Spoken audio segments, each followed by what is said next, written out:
Presidente Javier Milei, ¿qué tal? Buenas tardes. ¿Qué tal, Malena? ¿Qué tal, Julieta? Un gusto enorme hablar con ustedes. Un placer que nos haya atendido y más justo cuando estábamos conversando sobre la temática de la reunión que mantuvo con Peter Peter Thiel. Thiel, exactamente en Casa Rosada. Queríamos saber cuáles fueron las novedades. La verdad es que fue una reunión maravillosa. Peter Thiel hay que tenerlo presente, él es un anarcocapitalista, entonces él está muy interesado en cómo es ser presidente siendo anarcocapitalista. Ustedes saben que yo filosóficamente soy anarcocapitalista. Ujú. Y entonces ahí, eh, Peter Thiel justamente lo que entiende es que no se, no se va de un momento a otro como si fuera un switch on o un switch off al anarcocapitalismo. O sea, bueno, discutíamos que es un marco normativo y que uno tiene una situación inicial y que, bueno, lo que tiene que ir tratando es de que se parezca más. Y eso, digamos, tiene una contrapartida muy clara, ¿no? Entonces, por ejemplo, uno tendría que ver, ¿hay más presión fiscal o hay menos presión fiscal? Entonces, por ejemplo, yo le explicaba que nosotros cuando llegamos había un déficit fiscal consolidado de 15 puntos del PBI, 5 en el Tesoro y 10 en el Banco Central, y que nosotros en el primer mes llegamos a cero en el Tesoro y el Banco Central lo eliminamos en el sexto mes. Esto no es un tema menor, porque esto es lo que hizo que el ajuste, que en lugar de ser recesivo, fuera expansivo.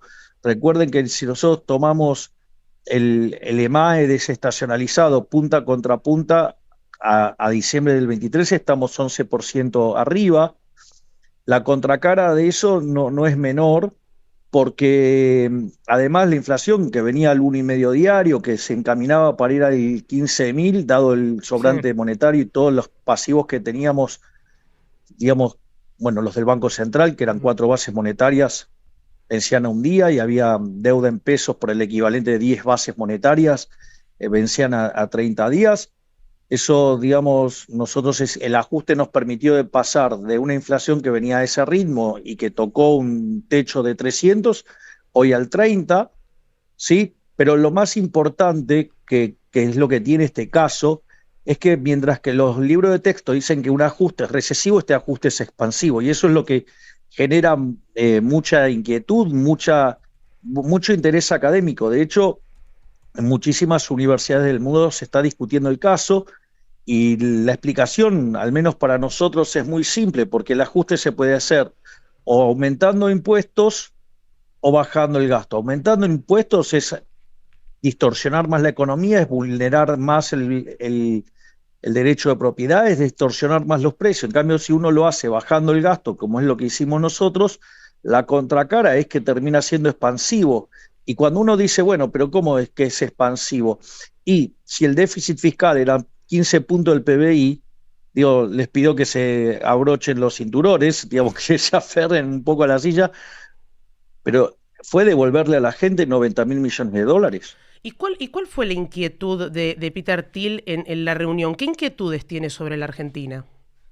A mí me pareció muy interesante el punto que hizo, porque él obviamente reconoce todo dio estos logros, él estaba al tanto de estos logros, o sea, me preguntó más, algunas cuestiones más de detalles, pero lo que a mí me pareció interesante, que me hizo la pregunta más inteligente, A que ver, es, ¿Cuál ¿cómo se fue? sostiene esto en el tiempo? bien. ¿Y cómo se Es sostiene? decir, bien, porque yo ahí le conté, una cosa es la gestión, que es esto que yo expliqué, ¿no? Digamos, de que subió el PBI, de que bajó la inflación, que sacamos 14 millones de personas de la pobreza. El rol de la política, y le expliqué, digamos, que un partido distrital en Argentina, uno puede estar 10 años para sacar el partido, y que, digamos, mi hermana, digamos, en 6 meses armó un partido nacional en los 24 distritos y ganamos 16 de los 24 en la última elección. Sí. Con lo cual la política es clave, porque si uno no tiene el vehículo para competir, digamos, si no tiene la estructura para que la gente lo vote, tampoco, digamos, funciona. Y lo que le dije es que lo que hacía que uno garantizara el resultado a largo plazo es la batalla cultural. Bien. ¿Y él Y entiende la batalla cultural como la entiende usted? fue interesante porque entrando en la batalla cultural, lo que me planteó fue el tema del impuesto a la riqueza. Ah, mira. Entonces, claro, esto es central. A ver, el impuesto a la riqueza tiene dos problemas muy importantes, pero lo más importante que uno tiene que entender, más allá de la cuestión técnica, que si ustedes disponen de tiempo yo se la explico, pero lo que primero hay que entender es que la pregunta es, ¿la envidia está bien o está mal? Y acá te No, vamos a la envidia contestar está mal. al unísono que está mal. Sí, sí. Ok, o sea, coincidimos que, digamos, la envidia está mal, más allá de que consideramos que los impuestos son un robo y lo que fuera, o si está, digamos, involucrada una idea de justicia social, de quitarle a los ricos para darle a los pobres, Sí. eso implica un trato desigual frente a la ley, implica un robo, o sea, pero lo esencial es, todos nos podemos poner de acuerdo que la envidia está mal. Sí. Ahora, si nos ponemos de acuerdo que la envidia está mal, que robar está mal, que está mal tratar desigualmente frente a la ley, esto lo primero que pasa es impuesto a las riquezas. ¿Cuál es el primer problema obvio que surge? Es que tiene doble imposición. Porque la persona Porque ya si pagó un, por lo que recibió o por lo que trabajó para generar esa riqueza. exacto, exacto. O sea, porque trabajó o porque, digamos, es una empresa y ganó dinero y lo acumula en formato de riqueza que ustedes quieran, definan riqueza como quieren, digamos, acumular stocks y definen riqueza. Ujú. Sí. Y entonces hay un problema de doble imposición. Por lo tanto, digamos, o sea, eso es aberrante, porque le están grabando dos veces el mismo hecho. Por lo tanto, en ese concepto, la pregunta es entonces, ¿por qué quieren grabar a los ricos? Y lo plantean así, a los ricos, a los súper ricos. Esto tiene una clara connotación de envidia, ¿sí? Sí. Es una manifestación de envidia. Y esto es muy grave, porque más allá de la doble imposición, que es la cuestión de la envidia, y que es el robo, y que es el trato desigual frente a la ley, hay otro tema que no es menor, porque supongamos que ustedes si son súper ricos porque tienen una empresa. Ahora esa empresa generó esa riqueza básicamente ganando dinero. Ahora ustedes para ganar dinero en un sistema capitalista de libre empresa, si no están subsidiados, si no hay nada raro, ¿sí? No hay ningún acto violento, no hay barreras, no hay protecciones, no hay, o sea, que ustedes se la ganaron compitiendo. Si ustedes ese dinero se lo ganaron sirviendo al prójimo con bienes de mejor calidad o un mejor precio, ustedes son héroes, son benefactores sociales. Consecuentemente, ese tipo de impuestos, el mismo impuesto a las ganancias, es un castigo al éxito. Es decir, y cuanto más exitosos son, más pagan. Es más, fíjense que esto también mostraría la monstruosidad de los impuestos progresivos. ¿Por qué sería una monstruosidad? Porque además es la manifestación de la envidia, pero no solo eso, sino que además, cuanto ustedes más exitosos sean sirviendo al prójimo, más los castigarían. Entonces, él quedó muy, muy impactado con eso y después hablamos temas, por ejemplo, de los límites del anarcocapitalismo, digamos, esto de cómo es la transición, es decir, y que básicamente por qué existe el Estado. Entonces, por ejemplo, discutimos sobre Max Weber, sí, digamos, eso Malena seguro que lo sabe mejor que yo explicar, digo, que tiene que ver con que el Estado existe porque el individuo fracasó en convivir pacíficamente. Es decir, uno de los pilares de un ANCAP tiene que ser justamente el principio de no agresión y eso está vulnerado, o sea, porque la sociedad no aprendió a vivir de esa manera. Consecuentemente, el Estado es un sustituto. Bueno, entonces uno tiene que sacar la cuenta qué solución le es más cara en términos de principio de no agresión. Y lo que uno ha visto es que cuando las fuerzas de seguridad se retiran, estamos bastante lejos de convivir pacíficamente. Ahora Eso es lo que uno vio en distintas experiencias. es interesante, presidente, lo que dice, porque, bueno, esto es en un plano, por supuesto, ideológico, porque Peter Thiel también concede servicios a países, a naciones donde está el Estado. Entonces, en algún punto está también esa discusión, me imagino, ¿no? No, es que eso él lo entiende a la perfección. Claro. A ver, vamos a ponerlo en este estado, en esta situación. Supongamos que tenemos un estado llamado X, ¿sí? Sí. Que tiene un límite, no sé, Y de un lado y Z del otro.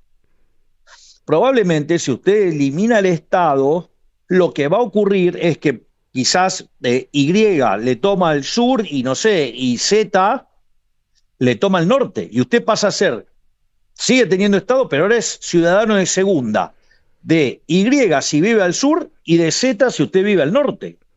Entonces, muchas veces los ANCAPs no pueden salir del papel, por decirlo de una manera generosa. Sí, entiendo, como del rol en el que están o del formato. Y ahora, perdón que vuelva con el tema. Además, ¿me permiten hacer una acotación un poco subida de tono? Sí. Bueno. Esperemos que no sea... Bueno, sí. Adelante. Le vamos a autorizar esto. Digamos, no, porque, digamos, o sea, hay gente que estos temas son como urticantes. ¿Ustedes vieron lo que es el mapa de Medio Oriente donde está Israel? Sí. Bueno, digo, Israel no tiene problema de convivir con sus vecinos, pero alguno de sus vecinos quiere exterminar a Israel. Imagínese que usted, digamos, ahora le agarra un ataque de anarcocapitalismo en Israel y suprime el Estado. ¿Quién maneja el Aerodom? Claro. Sí, entendemos. Ahora, el punto. Cuando hablan con un... Es decir, no se puede hacer esto aisladamente. Sí, entiendo. Usted imagino que estuvo también en la reunión con el canciller, que es una de las personas que generalmente coordina este tipo de reuniones. Pablo estuvo conmigo. Bien, y cuando hablan de la compañía, por ejemplo, yo no tengo mucha información sobre Palantir más que la información financiera. Pero no... Si me permitís, Julieta, no, esa parte no fue es parte de la reunión. Para nada parte de la discusión. Okay. O sea, no se discutieron inversiones, no se discutió sobre economía real. Claro. Pero esto es interesante ahí lo que dice Malena. O sea, a ver, porque claramente Peter Thiel tiene intereses en el sector agronegocios. Ah, no sabía. Bueno. Claro. Entonces, sí preguntó por la industria agropecuaria de la Argentina. No, digamos, es que es mucho más inteligente la pregunta, porque él me preguntó qué estábamos haciendo para crear las bases para que el liberalismo se sostenga más allá de si esté yo o no en la presidencia, que eso es lo interesante. Claro.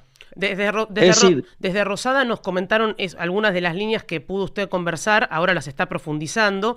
En uno decía las bases, nosotros nos preguntábamos si era por bases que tenían que ver con estratégicas o, en este caso, con firma, las bases del liberalismo. Exacto, básicamente el interés, digamos, obviamente que se imaginarán que yo no puedo replicar los elogios que tuvo, digamos, hacia lo que estábamos haciendo, ¿sí?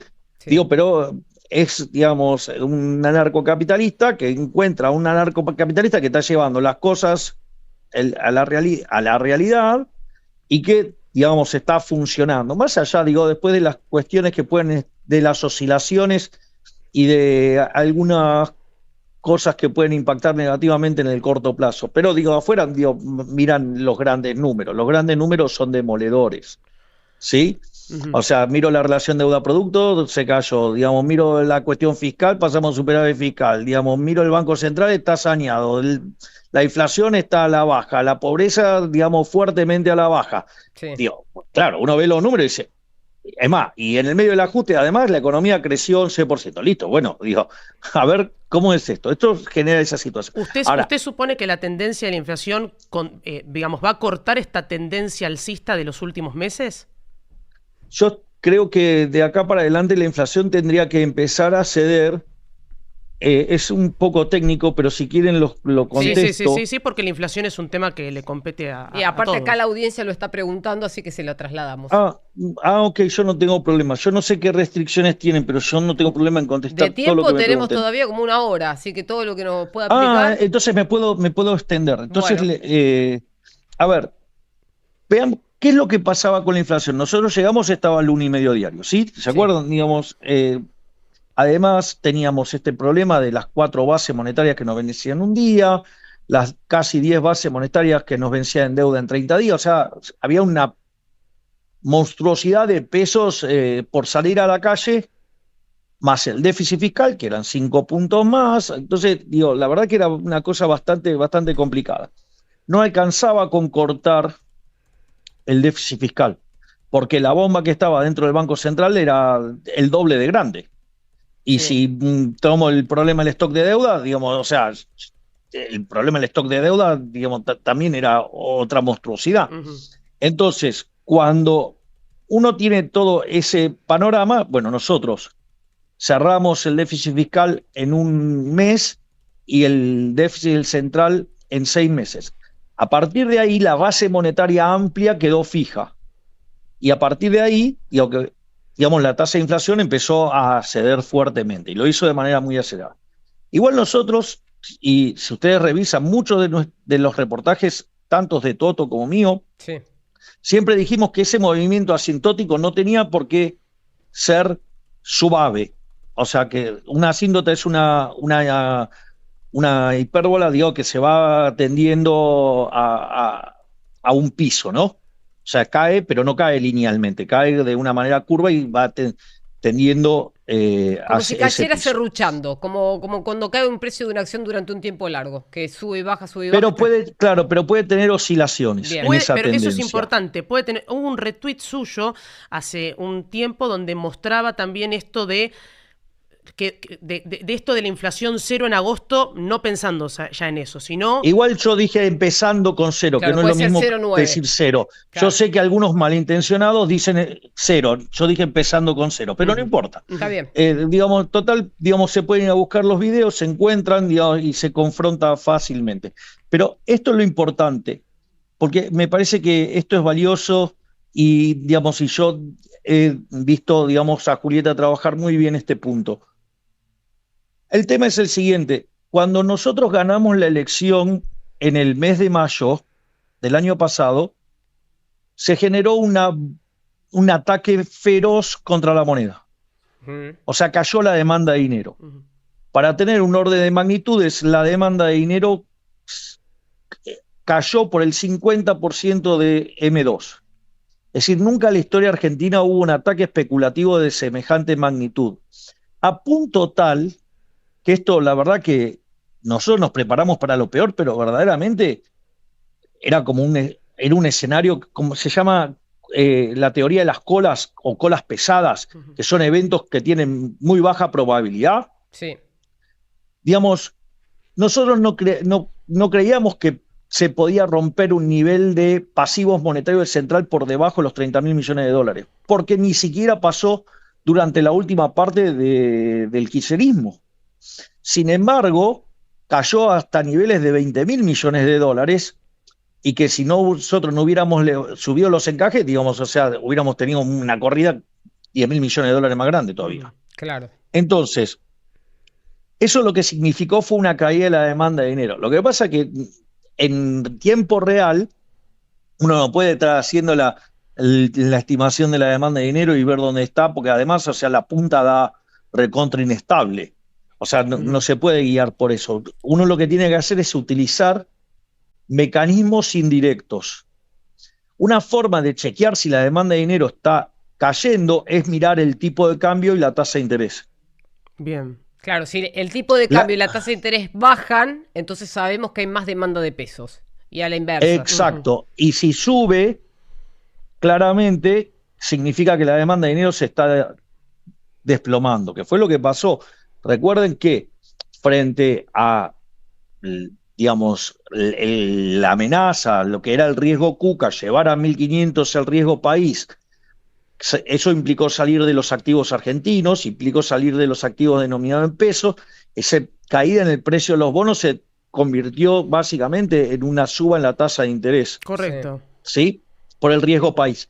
Después de eso lo tienen que convertir a pesos, con lo cual al caerse la demanda de dinero se les aceleraba la inflación, por lo tanto, o sea, la tasa llegó a estar en niveles en pesos en el 150%.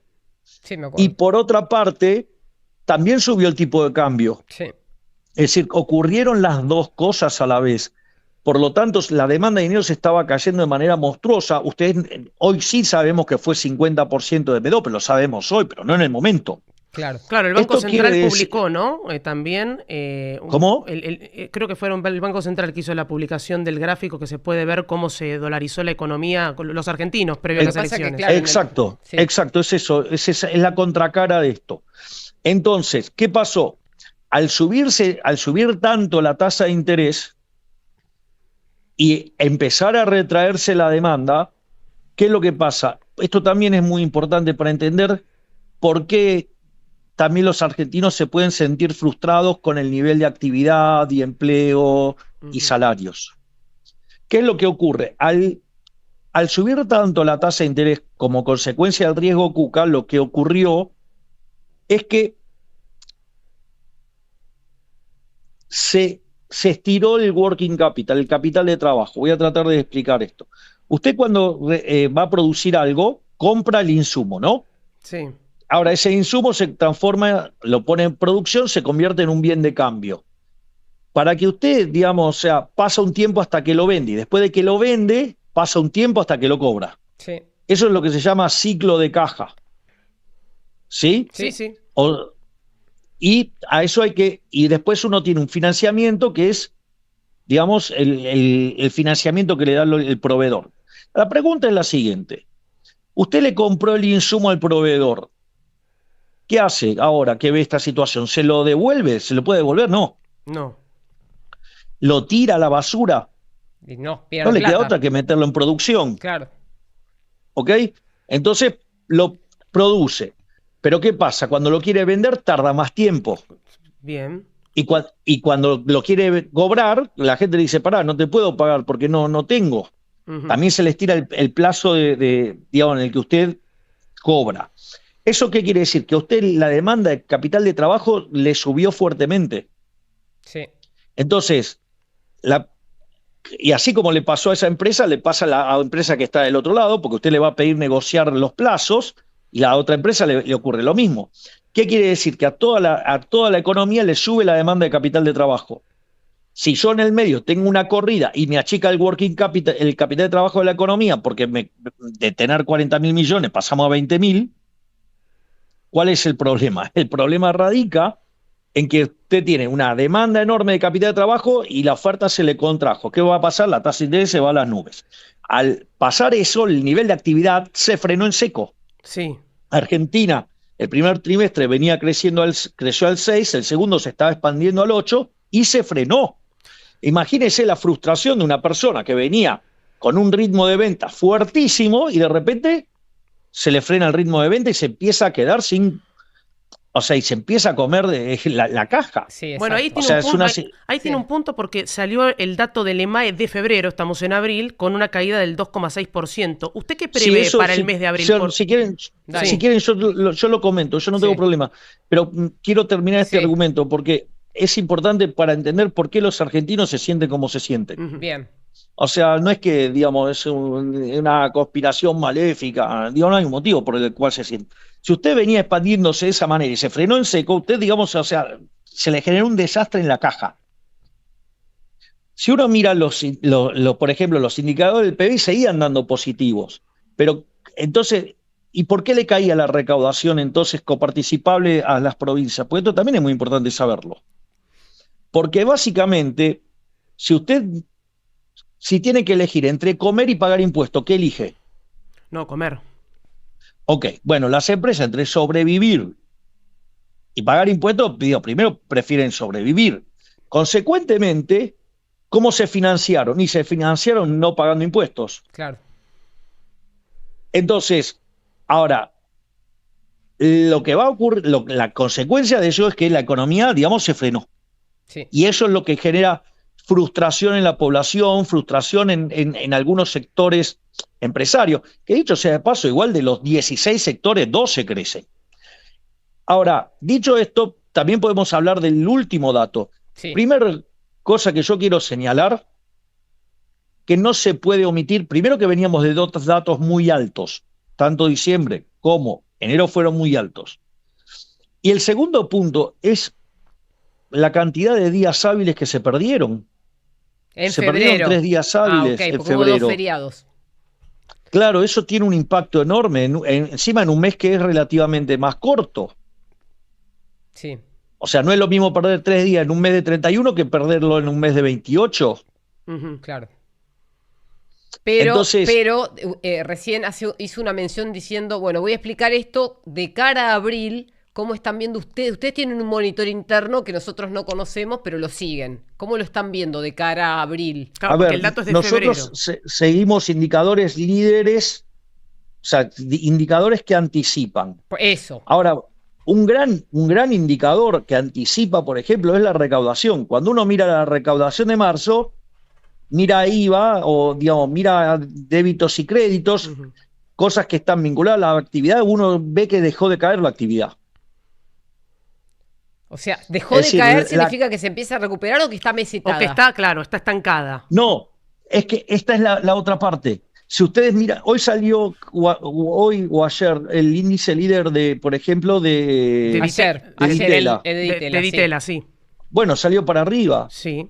Es decir, si ustedes miran, salvo confianza al consumidor, todos los indicadores están fuertemente para arriba. Confianza del consumidor bajó. No, pero hay un dato ahí. Y está neutro M1. Sí. Pero digamos, nosotros estamos manteniendo una política monetaria dura para justamente bajar la inflación. No, está bien eso. Dentro de confianza del consumidor, lo estaba mirando recién, hay también una heterogeneidad. Está el Gran Buenos Aires con una caída que es consistente con los meses anteriores, pero en el interior la caída es menor y en algunos casos hay un repunte. O sea que hay como 2 Argentinas dentro de la Argentina. Absolutamente, digamos, la vida es heterogénea, sobre todo cuando usted tiene fuertes cambios de precios relativos y tiene que reasignar recursos. Pero, de vuelta, el índice, el líder va para arriba. Cuando miramos los datos de recaudación, todo parece indicar que se tocó un piso en marzo y que empieza de vuelta. Bien. ¿Sí? No solo eso, sino que ustedes miran el crédito y también está repuntando fuertemente. Es decir, se está reconstituyendo el capital de trabajo. Si ustedes no reconstituían el capital de trabajo, sí, no hay forma de recuperar. ¿El crédito para quién, presidente? Porque vio que hablamos también de créditos para las empresas, créditos, digamos, personales, hipotecarios. ¿Dónde ve ese repunte? A ver, pero de vuelta, eso digamos, eso es lo que es importante, que es para el sector privado no financiero, porque supongamos lo siguiente, yo le di un crédito para lo que fuera a X, no sé, a una persona física, y esa persona física, ¿qué hace con esa plata? ¿Para qué toma el crédito? Sí, depende. Para comprar algo que lo va a recibir una empresa. Sí, o para, Sí, básicamente para eso, para reconstrucción de la casa, estaba pensando, para lo que sea. Lo que fuera, lo que digo es, o viene por el lado de que reconstituyen capital de trabajo, que lo están haciendo, o viene porque le está incrementando las ventas. Sí. Con lo cual, esa recomposición del crédito que está tomando lugar, también nos anticipa que hacia adelante esto mejora. Y no solo eso, también somos optimistas con la inflación.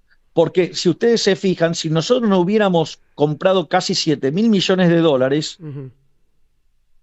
hoy el tipo de cambio sería de 1.100.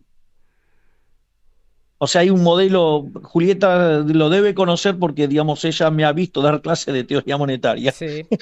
Hay un modelo de economía abierta que ustedes se hacen una aproximación lineal de la compra de reservas, pueden imputar el tipo de cambio implícito si no hubieran comprado esas reservas. Y da 1.100 ese número. Sí. Y al mismo tiempo la tasa de interés, que había llegado a niveles del 150%, hoy está en el 23%. ¿Esto qué quiere decir? Que se está recomponiendo la demanda de dinero. Es una forma de ver también que la actividad está mejorando. Entonces, si yo tengo la actividad mejorando y la demanda de dinero subiendo, digo, yo sé que hacia adelante la tasa de inflación va a empezar a caer. Bien. Eso es. Y hay otro tema, presidente, que seguimos con los indicadores. Apareció también la balanza comercial, las exportaciones para la Argentina, que estamos viendo exportaciones en niveles altos. Y la importación... Son récord. Tenemos récord de nivel de actividad, tenemos récord de nivel de consumo, tenemos récord de exportación. ¿Eso qué significa para la gente? Para explicárselo a la gente. ¿Por qué es bueno?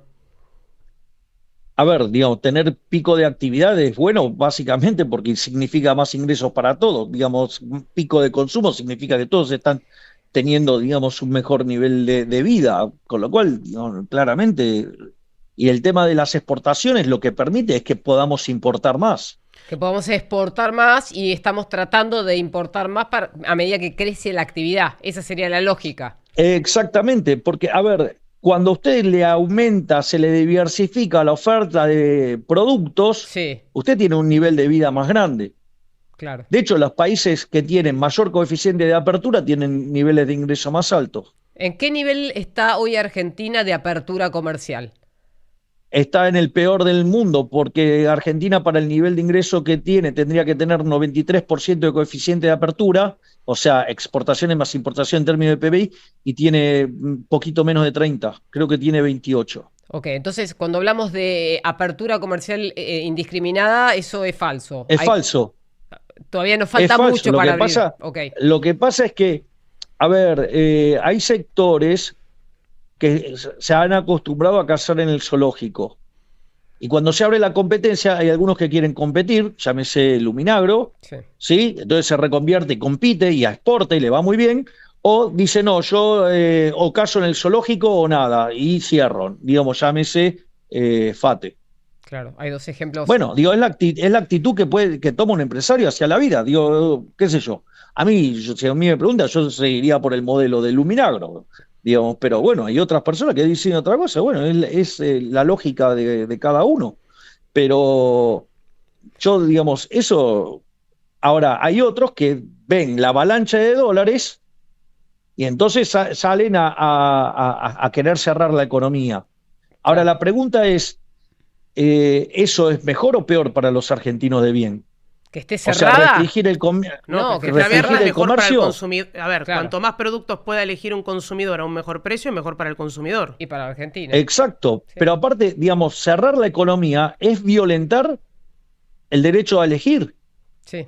Y además, digamos, entonces usted está restringiendo la libertad. Además, para hacer eso tiene que estar cobrando aranceles y demás, con lo cual está afectando a la propiedad. Entonces, es profundamente injusto. Es decir, entiendo, digamos, que algunos sectores que han vivido toda su vida de prebendas y de sobornar políticos para poder sobrevivir y mantener un esquema retrógrado, bueno, eso es lo que venimos a cambiar también. O sea, Argentina es ser uno de los países más ricos del mundo. Cuando nosotros llegamos estaba a 140 al tipo de cambio de verdad que era el paralelo. Una de las preguntas o una de las inquietudes que hay es sobre si el gobierno aplica distintas, vamos a decir, exenciones impositivas o ayudas para las empresas o para las pymes, y poco se habló del RIMI. Digo, si podría explicar un poco hablándole directamente a las pymes, ¿no? Que también está mucho en los medios de comunicación. Hay algo que es por lo de las RIMI, que hay dos cosas muy importantes. Y se vinculan. Una de las cosas, si ustedes se fijan que esto es una de las desregulaciones que hizo Federico Sturzenegger, que hoy se pueden importar bienes de capital usados. Sí, correcto. Eso es impresionante. Porque quizás comprar la máquina de última generación no podemos. Pero quizás compramos una de una generación menos nueva y el saldo de productividad que tenemos es enorme. Uh-huh. Y ahora voy a ponerlo con algo muy importante del RIMI. El RIMI, ¿qué es lo que permite? Permite la amortización acelerada. Suena técnico, ahora lo voy a explicar. Bien. Cuando ustedes construyen el estado de resultados, tienen ingresos menos costos. Dentro de los costos, ponen la amortización de los bienes con los que producen. Sí. Entre otras cosas. ¿Sí? Les pido un segundito, por favor. Sí, cómo un no. segundo, por favor. Ahora a la gente que nos está mirando les digo que les vamos a leer las preguntas, no podemos leerlas todas, pero las vamos a leer. Tampoco... Cuando ustedes... Acá estoy. Perdón, porque No, también es difícil mirar el chat y la cámara. Estamos mirando la cámara y el chat, que la gente del otro lado también le hace preguntas, pero siga. A ver, vamos por este lado. Entonces, ¿qué es lo que significa? Cuando ustedes van y amortizan, eso es un cargo a resultados, pero que no implica erogación de caja. Supongan que ustedes compraron una máquina por 1.000, ¿sí? Sí. Y dura 10 años, entonces amortizan 100 año por año. Ustedes ya la pagaron la máquina. Sí. Con lo cual, ustedes cuando mandan a resultado la amortización de un año, que son 100. Y por esos 100 ustedes no pagan impuesto a las ganancias, porque, sin embargo, ustedes tuvieron de caja, tuvieron más que eso. De hecho, cuando ustedes hacen un flujo de fondos, ¿qué hacen? Al resultado le suman ¿qué? Le suman la amortización, porque la amortización no es una erogación de caja. Entonces ustedes tienen más caja que el resultado, porque la amortización es un cargo contable, pero no significa erogación de fondo, porque ustedes ya pagaron la inversión antes. Entonces, ¿qué pasa? Si yo por ejemplo, entonces supongamos que yo tenía, no sé, 100 de resultado y tengo tenía 100 de amortización y el resultado abajo de la amortización me queda 100. Entonces pago 35 de impuesto a la ganancia. Si yo en lugar de amortizar, supongamos, en 10 años, amortizo en 5, quiere decir que en lugar de mandar 100 a resultado, mando 200, ¿sí o no? Sí. Bueno, entonces me queda de utilidad neta 0. ¿Cuánto pago de impuesto? 0. Me ahorré 35 de impuestos. Ya entendí. Claro, siempre y cuando se venda. Porque también hay un tema... A ver, la realidad es heterogénea, estamos todos de acuerdo. Sí. Pero el nivel de actividad implica todos los sectores. Pero lo que estoy diciendo es que eso es una... que el sistema le está eximiendo de pagar 35% de ganancia a todo aquel que se someta a ese régimen de inversión. Entiendo. Que acelere, que acelere, digamos, el proceso de amortizaciones.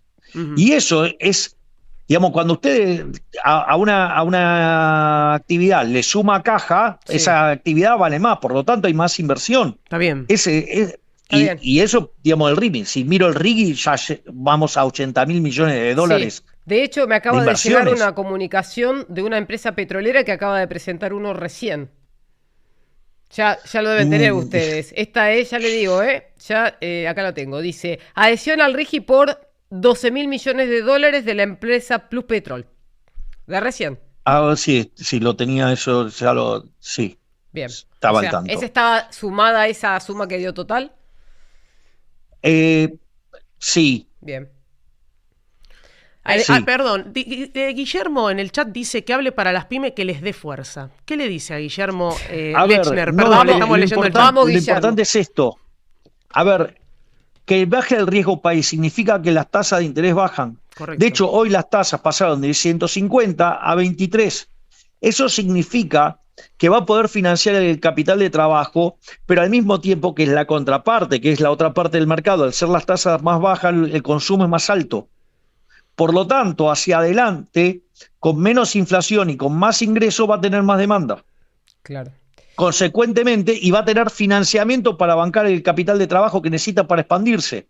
Con lo cual, digamos, optimismo que vamos a salir, o sea, estamos saliendo. O sea, lo que pasa es que lo que hay que contar es que no hay atajos. Si durante 100 años estuvimos destrozando la economía, no podemos pretender arreglarlo en 2, en 4, en 10, o sea, no es tan fácil.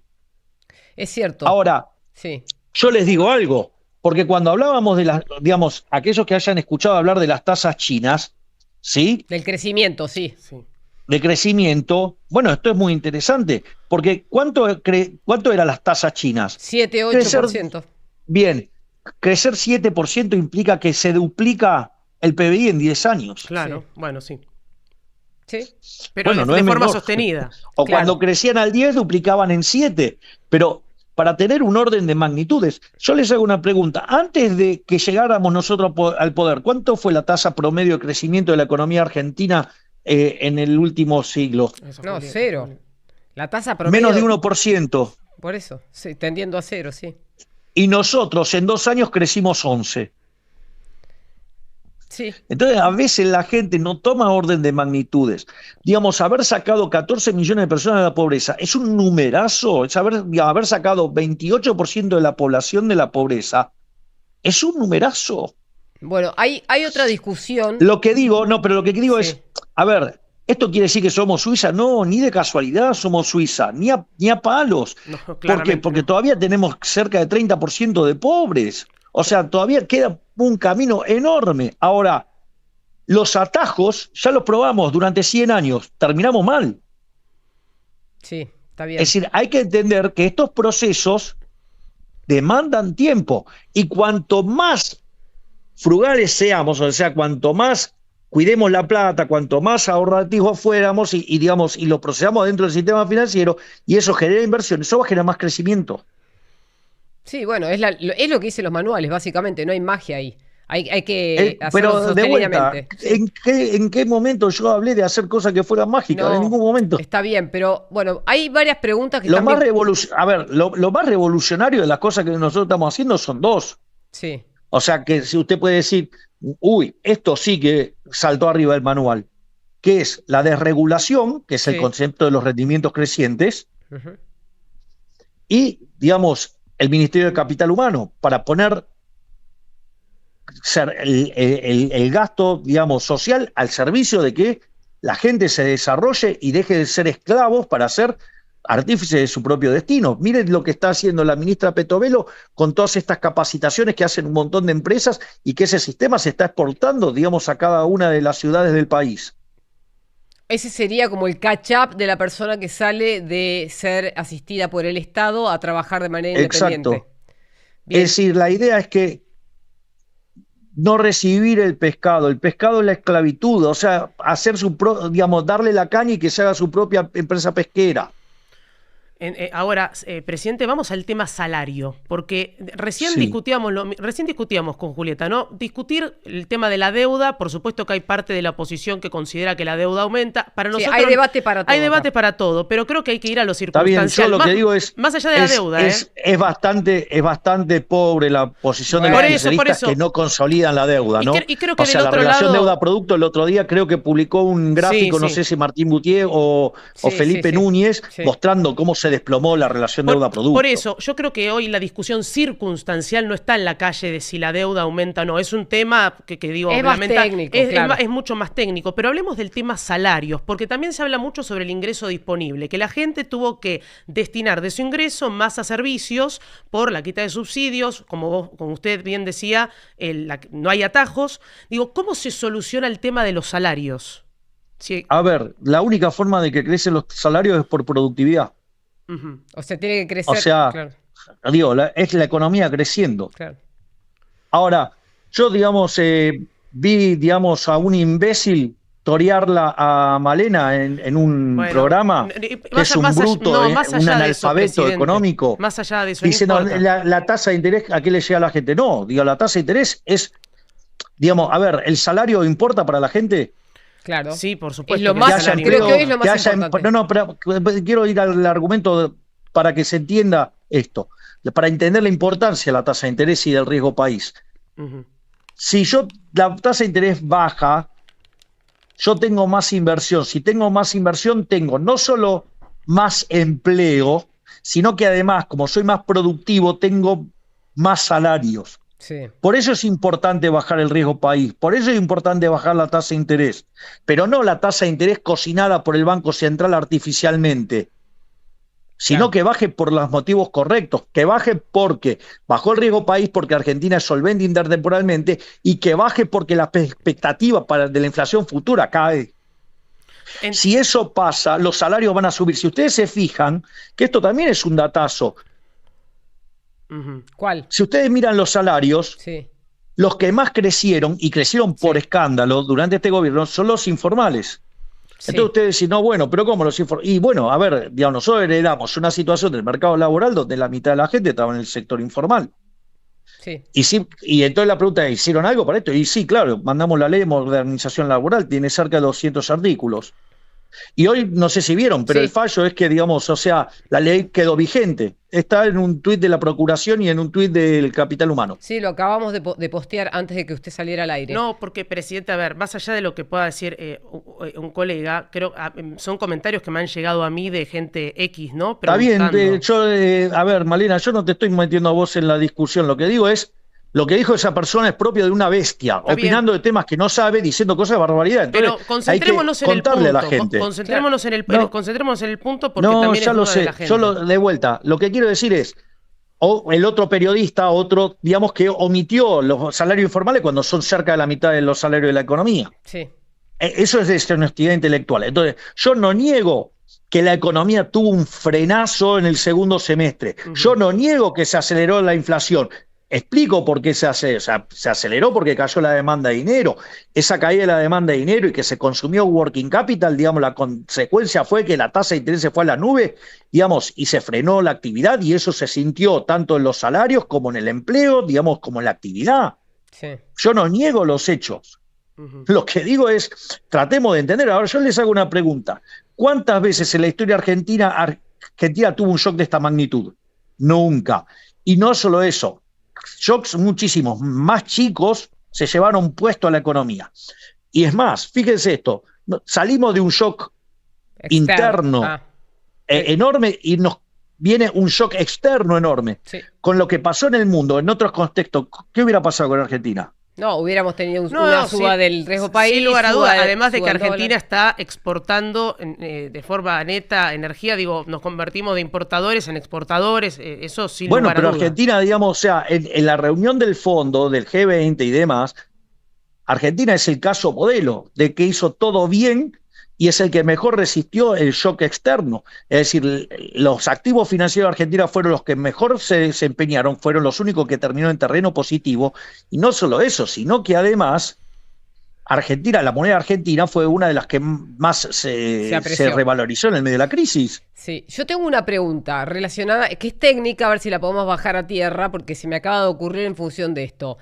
Históricamente Argentina se dice que siempre tuvo un beta alto, esto es la volatilidad tan alta respecto a shocks internos, domésticos por situaciones de la política principalmente. Es una genialidad lo que estás diciendo y adhiero. Bueno, no sé si tan genial, pero es una idea. Entonces, supongamos que ahora pasamos... No, es que Argentina siempre fue históricamente un activo beta agresivo. Bueno, entonces, como el beta de la Argentina fue alto hasta ahora por lo menos, y con incidentes internos y externos que nos han perjudicado, ¿cómo podemos saber? Es una pregunta, no sé si usted tiene la respuesta. ¿Cómo podemos saber si en el 2027, con elecciones presidenciales y con situaciones domésticas que nos pueden llegar a complicar, como por ejemplo discusiones políticas que se pueden volver muy agresivas, que para el inversor promedio puedan ser cambios como las que están haciendo ahora? Bueno, por ejemplo, ¿cómo sabemos que no nos va a cambiar la condición económica, que no va a haber otra caída de la actividad, que no va a dispararse el dólar, todas las cosas que hemos vivido históricamente los argentinos? Claro.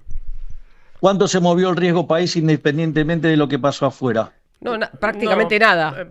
Bien, exacto, fue todo shock externo como se movió el riesgo país. ¿Qué quiere decir esto? Que la economía argentina está sólida. ¿Cuál es la garantía para que Argentina, digamos, pase el 2027 sin sobresaltos? Cerrar el financiamiento. Bien. Que no dependamos de organismos. Ya lo tenemos, sí, bien. Falta ponerle el moño. Bien. Vamos. Está bien. Y cerrado ese financiamiento, para adelante, hay preguntas de la gente que están vinculadas a eso, pero lo voy a resumir en una sola. ¿Cómo podemos dar certeza o certidumbre de cara al futuro, no sabiendo cómo esto sucede? Es decir, hay un Javier Milei presidente hoy. ¿Va a haber un Javier Milei presidente en 2027 o un Javier Milei que se va a ir a la casa y va a dejar la presidencia? Bueno, eso va a depender de los argentinos, no de mí. O sea, yo me voy a presentar. Esa es la pregunta. Sí, yo digamos, o sea, no solo voy a terminar este mandato, voy a aplicar a otro, si creo que hice las cosas bien. Después, pero eso después lo decide la gente. Sí, acá la gente dice, ¿cuándo van a terminar de eliminar los subsidios? Acá quieren más motosierra que el propio nuestro chat es un tanto... bueno, sí. Nosotros, digamos, si ustedes se fijan, nosotros estamos eliminando subsidios, o sea, nosotros estamos mejorando los números fiscales. No, fíjense esto. La pregunta es la parte tributaria, presidente. Argentina, nos cayó la recaudación en lo que va del año ¿sí? En términos reales, y el gasto público en términos reales cayó más, o parecido. Y ahora es decir, sí. Nosotros defendemos el equilibrio fiscal a rajatabla. Sí, eso sin lugar a duda. O por lo no menos nos quedó ninguna duda. Por lo menos de duda afuera. ¿Alguna vez? Yo nunca. Cuando uno habla con gente de afuera o empresarios o la gente del mercado, no hay una lectura sobre ese compromiso. Ahora, ¿qué sucede con el...? Pero eso no es un tema menor, porque es el origen de las cantidad de crisis que tuvo Argentina, fue siempre el desequilibrio fiscal. Exacto. Desde el inicio del siglo XX hasta ahora, de las 22 crisis, 20 tienen en común desequilibrio fiscal, donde puede ser alto o extravagantemente alto. Entonces, poner el fisco en orden no es una cuestión menor. O sea, y de hecho eso más, eso implica tasas de interés más bajas. Eso no solo implica tasas de interés más bajas, menos distorsiones, menos violentar los derechos de propiedad, sino que además con toda la política de desregulación, que es esto de los rendimientos crecientes, eso son fuentes de crecimiento. Bueno, si a eso le sumamos que estamos abriendo la economía y el capital humano, y estamos prendiendo todos los motores, bueno, hay que esperar. Sí, está bien. Yo entiendo, pero ustedes, no sé, Malena, digamos, es politóloga. La pregunta es, Malena, vos querías ser politóloga, ¿te recibiste el primer día? No. No, de hecho le costó bastante. Tardaste porque tenía que trabajar. 5 años. No, digo que le costó porque encima trabajaba, pero acá el punto es, hicieron una motosierra, un recorte, un ajuste del Estado fuerte, importante. Ahora Malena va a entrar con un capítulo que me parece fundamental. Pero ese es uno de los 5 recortes más bajos de la historia de la humanidad. Y si ustedes sacan los que son post una guerra, es el más grande de la historia. Bien. ¿Cómo se sigue? Porque ya recortaron un montón. Dentro del presupuesto hay una gran porción que va a...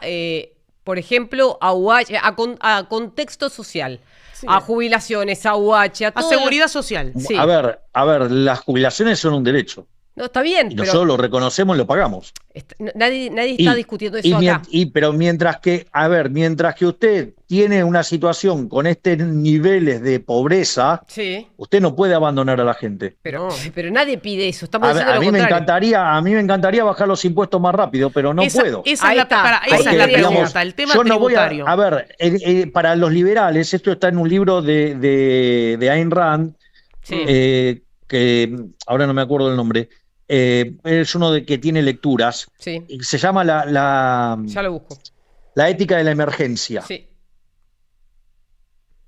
Digamos, o sea, usted en emergencia no puede dejar a las personas, digamos, tiradas en la calle. Y es lo que hicimos nosotros. Nosotros, en términos reales, la mejora que tuvieron la contención social es enorme, porque no solo que la duplicamos en términos reales, sino que además en el medio sacamos a los intermediarios, con lo cual se multiplicó por 4.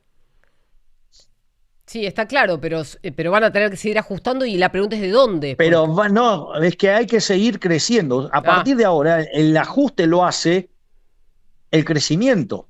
Nosotros, el plan que tiene Toto, si nosotros llegamos hasta el 2031, es devolverle a los argentinos 500.000 millones de dólares en baja de impuestos. Bueno, eso es un gran dato. Ahora, algo que discutimos con Julieta y con el chat siempre es qué es lo que... si es una decisión política desincentivar que la gente esté dentro del sector público y vaya al privado, porque ahí también hay un inconveniente que gente de cuadro técnico que sepa mucho deje el Estado. Sí, ese es el problema de la selección adversa. Nosotros sí lo tenemos claro, por eso hubo que recomponer los salarios de los ministros para que pudieran las líneas que venían abajo recomponerse.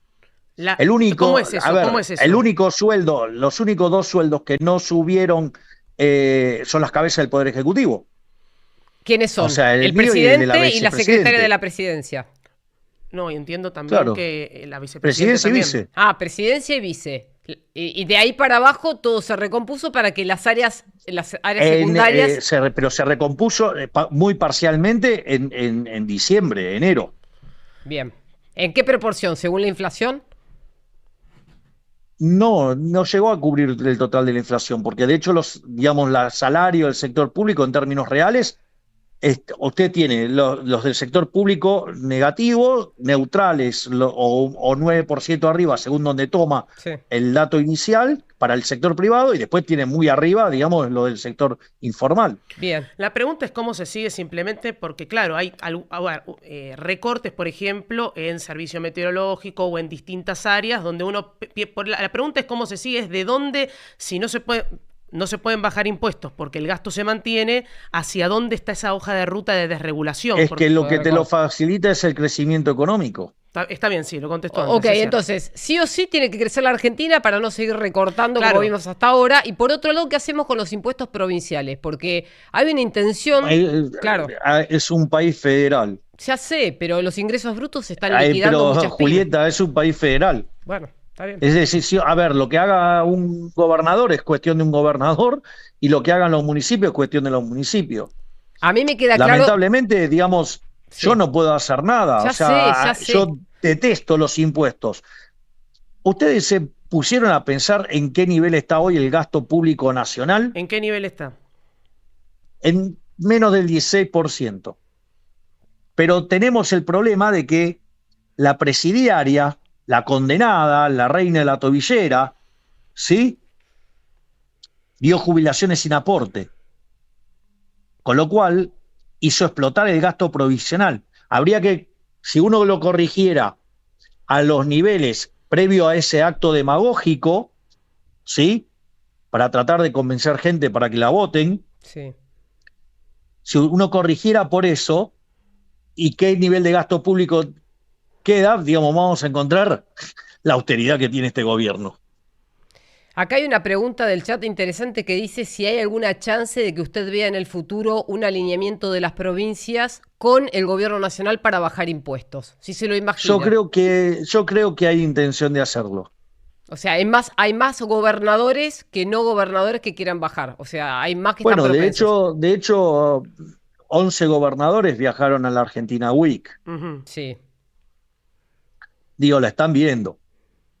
Okay. Pueden tener matices. Es más, hay algunos que fueron a aprovechar la situación, aunque no se mostraron dentro del evento.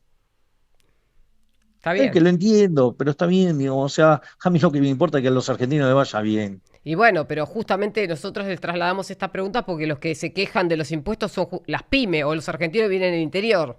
Está bien, pero las de pymes, vuelta... Las pymes que dicen sigo pagando los mismos impuestos. De vuelta, ahora yo hago una pregunta. ¿Cuántas provincias tengo gobernando la Libertad Avanza? Ninguna. No, está bien. Entonces... Bueno, es el juego de la política, ¿no? Bueno, está bien, pero de vuelta, o sea, pero... digo, ¿qué diría Marco Aurelio? Te tenés que preocupar por las cosas que podés modificar vos, no por las que depende de terceros. Sí. O sea, yo hago mi parte. Sí, está bien. Ahora, por ejemplo, todas las provincias que adhirieron al RIG están recibiendo inversiones a lo loco. Claro, yo creo que las que están a favor de empezar a bajar impuestos son justamente las que están viendo la inversión concreta. No sé, es una observación. Bueno, entonces, digamos, esas provincias van a mejorar sustancialmente más. Bien, y hablan del IVA también, si hay alguna chance de bajar algunos puntos el IVA. Eso tiene que ver con la coparticipación. Claro, porque encima es coparticipable. Claro. Pero es que, claro, el problema de algunos impuestos que no los puedo tocar porque son coparticipables, los que dependen de mí los bajé.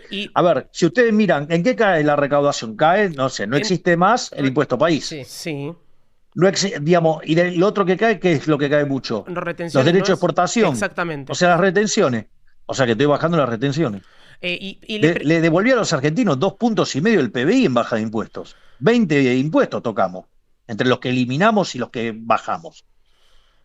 Ahí pregunta, pero de vuelta, no puedo hacer magia. O sea, hay algo que se llama restricción de presupuesto. Bueno, esta semana vamos a tener una semana política, esto es lo que le gusta a Malena. ¿Y cómo se imaginan desde Casa Rosada esta discusión para, por ejemplo, eliminar un gasto político que sería sacar las PASO, cambiar el financiamiento de partidos políticos? O el tema de ficha limpia. No, yo lo planteo al revés. A ver. La pregunta es, ¿la interna de los políticos la tiene que pagar la gente o se tiene que hacer cargo los políticos? Y si yo hago una encuesta acá, va a ganar... si hacemos una encuesta en el chat, que la paguen los políticos. En realidad que la diriman los políticos. Si usted quiere algo más casta que eso, no hay. Claro, Es decir, los problemas de la política resueltos con el bolsillo de la gente, una cosa aberrante. está bien, pero cuando vamos a Y la esto no es que lo digo desde ahora, lo digo desde bastante antes de entrar a la política. No, sí, La digo desde que el señor Néstor Carlos Kirchner lo incorporó, que era una forma de agarrar y hacer una encuesta a mega escala y después de torpedear el gasto público para torcer los resultados. No, si acá están volviendo a la campaña y te ponen dolarice, cierra el Banco Central, ya empezamos de nuevo, estamos en el 2023 ahora. Pero volviendo al tema de la discusión parlamentaria, ¿cómo hace el gobierno, más allá de que tenga una mayoría en diputados, para poder lograr el consenso? Porque hay amigos o aliados políticos que no quieren esto. Bueno, habrá que trabajar y convencer a diputados y a senadores que faltan para, digamos, lograr los resultados. ¿Considera que eso puede el gobierno lograrlo? Peor sería no intentarlo.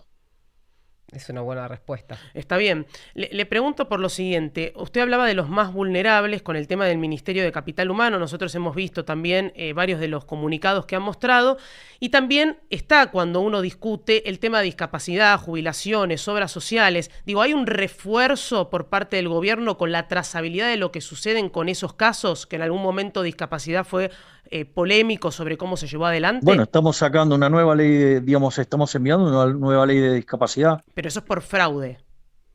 Bueno, pero es que eso no es un tema menor, porque si usted elimina el fraude, los que verdaderamente lo necesitan reciben más recursos. Correcto. Lo que hay que entender es que los recursos no salen de un árbol. O sea, le voy a decir algo, desafortunadamente fuimos expulsados del paraíso.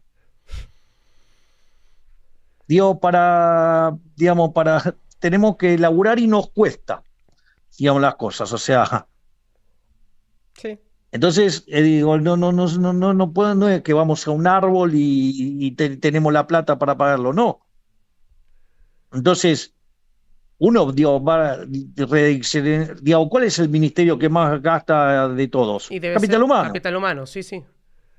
Entonces, claro. No es que no se puso el foco en dar contención. Hay contención y se da toda la que se puede. Hablo de la administración. No estamos discutiendo eso. De hecho, hoy no hubo un adelanto de las partidas para el financiamiento universitario, un 140% más. Eso es lo que entendí yo en comunicado. Digamos, no lo miré en detalle porque estuve con otros temas. Aparte, recuerden que yo llegué de viaje ayer, si no me equivoco. Sí, le agradecemos, por supuesto, la deferencia de salir y de que no lo teníamos previsto. No hay que decirlo. Respuesta, no, le cortamos. Entonces. Ya está, no sirve. No, mi pregunta tenía que ver con que estos son reasignaciones, o sea, no hay más presupuesto para algo que ya estaba previsto. Obviamente. Entonces uno en la medida que puede reasigna partidas en la medida que puede. Pero no puedo pagar lo que no tengo. Sí, está bien. Es decir, eso de emitir dinero está mal. Subir los impuestos ya sabemos que nos generó un desastre también. Entonces, tenemos que buscarle la forma de pagar con lo que tenemos. Y la mejor forma es eficientizar. Entiendo que hubo una confirmación de que el pago para los proveedores de PAMI está confirmado por la reunión que tuvo el ministro Lugones con el ministro de Economía y también que entiendo que se va a cubrir toda la parte de discapacidad. Eso fue un comentario que trascendió, después lo confirmó el ministro Lugones. Digo, ¿eso se le va a prestar principal atención? A ver, lo que ustedes tienen de las declaraciones de los ministros es lo que está autorizado. Bien. Nadie, yo le voy a decir algo como es la regla. A ver. Nadie puede tocar un mango extra si no tiene la autorización de Toto Caputo. Que a su vez pide autorización al presidente, o Toto Caputo tiene la administración total. Toto Caputo tiene una orden de que tiene prohibido tener déficit fiscal. Perfecto.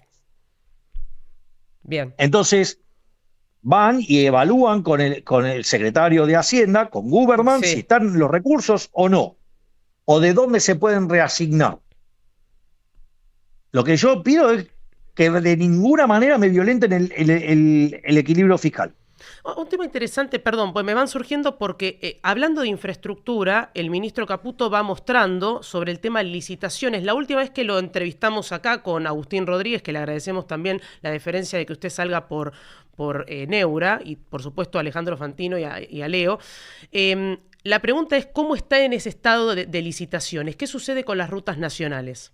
Pero digamos, estamos avanzando en las licitaciones, hay ya varios tramos que están licitados y van a empezar ya, digamos, empiezan a construir, digamos, entre abril y mayo empiezan a dispararse todas estas obras. Abril y mayo. En abril y mayo comienzan algunas de las obras licitadas, después van a seguir licitando el resto. Esa sería la lógica. Exactamente, ese es el punto. Como el programa sería ese, ok. Y después hay... Exactamente, y lo hace el sector privado además. Totalmente, acá no hay participación público-privado, es todo hay privado. Algunas, no, las que las llamás a licitación no, hay otras que se tienen que como no son viables estrictamente vía peajes, entonces se buscan mecanismos para crear competencia para que salga lo más barato posible. Bien. Y eso se financia con parte de gasto del Estado, que es algo del ahorro que se está juntando. Exactamente. Y respecto no, bueno, en la medida que tenemos recursos, digamos, vamos haciendo cosas. Pero hay otro tema, los organismos multilaterales. Bueno, pero pará, esto es una definición, porque hasta ahora yo no lo había escuchado decir nunca esto. O por lo menos no lo había escuchado, no sé si había salido. No lo había escuchado decir nunca, mientras vas lo ahorrando... habíamos dicho en alguna vez. Bueno. Porque hay una parte que es la troncal, que es la que es viable económicamente, esa se va en la licitación. Y las otras, lo que se hace, se genera se ofrece un determinado monto y compiten para a ver quién lo hace. Entonces, el que hace la mejor oferta técnica, dado el monto que se puede gastar, sale ese. Bien. Bueno, sí. Perfecto. Tengo una última pregunta. Que es una forma de crear competencia y hacerlo más eficiente. No, y además es para gastar lo menos posible, yo creo que si se y tener el mejor servicio posible. Esa tendencia, después todos van a querer hacer lo mismo, porque me imagino que a ningún Estado, no importa qué color político sea, le guste gastar a costa de que la gente lo odie. No lo veo así. No sé, yo sé cómo hago las cosas yo. Bien. Última pregunta, dicen que... O sea, a ver, de vuelta, para mí los impuestos son un robo, ¿ok? No nos habíamos dado cuenta hasta ahora. Cada vez... Sí. Cada mango que yo tengo que es del pagador de impuestos argentino, lo cuido más que si fuera mío. Bien, presidente. O sea, ese es el origen de muchísimas peleas, ¿no? Sí, lógico. Usted sabe porque hay gente que con la ajena le encanta gastar. Usted sabe que yo hablo más de política que de economía. La pregunta es, ¿va a acompañar a Manuel Adorni el 29 ante el... Sí, claro. Va a estar ahí presente en el Congreso. Sí, claro, voy a ir. ¿Esto es a la mañana? En realidad en diputados. No tenga duda, yo voy a ir a la exposición de Manuel, sí, obvio. Bueno, ¿y cuál es la expectativa? No, yo voy a ir a escuchar a mi jefe de gabinete. Bien. No sé, porque entiendo que tiene que ser una situación con mucha avanzada de seguridad, va a ir casa militar, o sea, no es una reunión convencional. Pero vivo, digamos, rodeado de seguridad desde que soy presidente. Sí, ya me acostumbré. No, me imagino eso. Lo decía por el Congreso en sí y por todas las medidas de seguridad que hay que tomar para que usted se traslade y lo acompañe. Pero bueno, también el secretario de gabinete. Está bien, pero mi vida se ha convertido en eso desde que soy presidente. Ya me acostumbré, ya de vuelta. Ya está. Digamos, le puedo asegurar que vengo de un lugar donde me cuidaron más todavía. Y la expectativa, ha hablado con el jefe de gabinete sobre la posibilidad casi el hecho de que realmente en el Congreso le pregunten sobre su tema respecto a las causas que se llevan adelante. Eso también... Y digamos, Manuel dará la respuesta que corresponda. O sea, de hecho, está trabajando, la justicia está trabajando tranquila, digamos, y se van cumpliendo todos los pasos, así es que, nosotros estamos muy tranquilos. Sí. Bueno, bien. Muchas gracias. Muchas gracias, la última pregunta que quería trasladarle de un oyente y quiero ser fiel con él es, ¿ustedes estuvieron conversando en alguna de las reuniones que tuvo con jefes de Estado respecto de Malvinas? Porque alguien dice, se trascendió en los medios de que había negociaciones. ¿Esto es real o es solamente una expresión de deseo? Nosotros estamos haciendo todo lo humanamente posible para que las Malvinas argentinas y las islas, ¿sí? Y todo el territorio vuelva a manos de Argentina. Bien. O sea, las islas Georgia, Sandwich, ¿sí? Y todo el espacio marítimo. Perfecto. Que vuelvan a nosotros. O sea, ¿por qué? Porque la soberanía no se negocia. No, sí. Pero, hay que hacerlo de manera criteriosa. hay que hacerlo con cerebro. Hay una frase de Marshall que a mí me encanta que dice: cerebro frío al servicio de corazón caliente. Bien. Y a veces algunos confunden la imbecilidad confrontada con el cerebro frío. O sea, cabeza fría al servicio de corazón caliente. Y nosotros estamos haciendo avances como nunca se han hecho. Bien, nos quedamos pero bueno, sí, nos quedamos con esa frase. No depende solo de nosotros. No, pero está bien que lo aclare para que no quede que son solo titulares o títulos en los diarios de declaraciones de otras personas que no son las autoridades argentinas. Estamos haciendo un esfuerzo enorme. Nosotros no hay foro en que no hagamos el reclamo. Estamos consiguiendo apoyos nunca vistos, por ejemplo, el apoyo de Chile. Sí, es cierto. Bueno, entonces nosotros en eso eso tanto cuando fue el caso de Diana Mondino, como el caso de Gerardo Huerten, como el caso de Pablo Quirno, es un tema que nosotros los vivimos tirando arriba de la mesa, en todas las mesas. Lo que pasa es que nosotros no podemos estar diciendo todas las cosas que hacemos. No, está bien. Está clarísimo. Muchas gracias por el tiempo que nos ha dedicado en esta tarde. No, por favor, es un placer y espero haber ayudado a dar claridad sobre temas que son bastante complejos y que a veces requieren tiempo y bueno, a veces es posible, a veces no, así que el agradecido soy yo que me hayan dado este espacio. Bueno, gracias. Que tenga buenas tardes, presidente. Gracias igualmente. Si bancás a Javier Milei y las ideas de la libertad, suscríbete, dale like y compartí el video.